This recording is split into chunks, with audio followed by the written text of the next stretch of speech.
ഗസയിൽ ഇസ്രായേലിന്റെ കൂട്ടക്കുരുതി തുടരുകയാണ്. ഇന്നലെ മാത്രം 90 പേരാണ് കൊല്ലപ്പെട്ടത്. ആയുസ്സിൽ കണ്ട ഏറ്റവും മോശം മരണവും തകർച്ചയുമാണ് ഗസയിലേതെന്ന് UN secretary general Antonio Guterres പറയുന്നു. അവശേഷിച്ച 47 ബന്ദികൾക്ക് വിട പറയുന്ന പോസ്റ്ററുമായി ഹമാസും രംഗത്തെത്തി. ഇസ്രായേലിൽ നെതന്യാഹു വിരുദ്ധ പ്രക്ഷോഭം കൂടുതൽ ശക്തമായി തുടരുകയാണ്.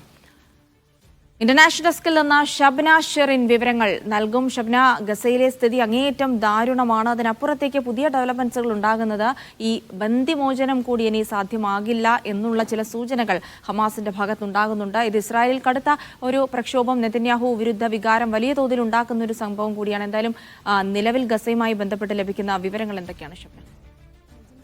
സൂചിപ്പിച്ചതുപോലെ തന്നെ ഗസയിൽ ഇസ്രായേലിന്റെ ആക്രമണം തുടർന്നുകൊണ്ടേയിരിക്കുകയാണ്.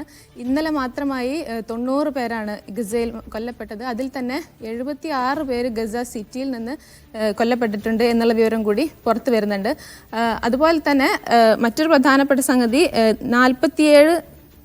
അവസാനിക്കുന്ന 47 ബന്ദികൾക്ക് വിട പറഞ്ഞുകൊണ്ടുള്ള ഒരു പോസ്റ്റർ ഹമാസ് പുറത്തിറക്കിയിരുന്നു. വിടപറയൽ ചിത്രം എന്നാണ് ഹമാസ് ഇതിനെ വിശേഷിപ്പിച്ചത്. ഇതിനെക്കുറിച്ച് ഹമാസ് പറയുന്നത്, നെതന്യാഹു ബന്ദികളെ കൊന്നൊടുക്കാൻ വേണ്ടി തീരുമാനിച്ചിരിക്കെ ഇനി അവരുടെ സുരക്ഷയ്ക്ക് വേണ്ടി ഒന്നും തന്നെ ചെയ്യാനില്ല എന്നുള്ളത് കൂടിയാണ്. അതുകൊണ്ടാണ് ഇങ്ങനെ ഒരു പോസ്റ്റർ പുറത്തിറക്കിയിരിക്കുന്നത് എന്നാണ് ഹമാസ് ഇതിനെക്കുറിച്ച് പറഞ്ഞത്.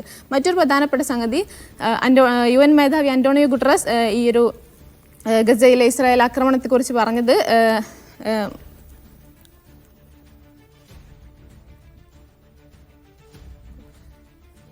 ഷബ്നയാണ് വിവരങ്ങൾ നൽകിയത്. എന്തായാലും ഇന്നലെ വലിയ തരത്തിലുള്ള, ഇന്നലെയെന്ന് മാത്രമല്ല എല്ലാ ദിവസവും ഉണ്ടാകുന്നത് പോലെ തന്നെ കൂട്ടക്കുരുതി തന്നെയാണ് ഇന്നലെയും ഉണ്ടായിരിക്കുന്നത്. അതിനപ്പുറത്തേക്ക് ഏറ്റവും പുതിയ ഡെവലപ്മെന്റ്സുകൾ വരുന്നത് ഈ 47 ബന്ദികളാണ് ഇനി അവശേഷിക്കുന്നത്. അവരെ കൂടി ഒരുപക്ഷെ അവർക്ക് വിട പറയുന്ന തരത്തിലുള്ള ഒരു പോസ്റ്റർ കൂടി ഇറക്കിയിരിക്കുകയാണ്. അപ്പോൾ സ്വാഭാവികമായിട്ടും അത് ഇസ്രായേലിനകത്ത് വലിയ പ്രക്ഷോഭം ഉണ്ടാക്കുമെന്നുള്ള കാര്യത്തിൽ സംശയമൊന്നുമില്ല. ഷബ്ന ഷെറിനാണ് ഇന്റർനാഷണൽ ഡെസ്കിൽ നിന്ന് വിവരങ്ങൾ നൽകിയത്.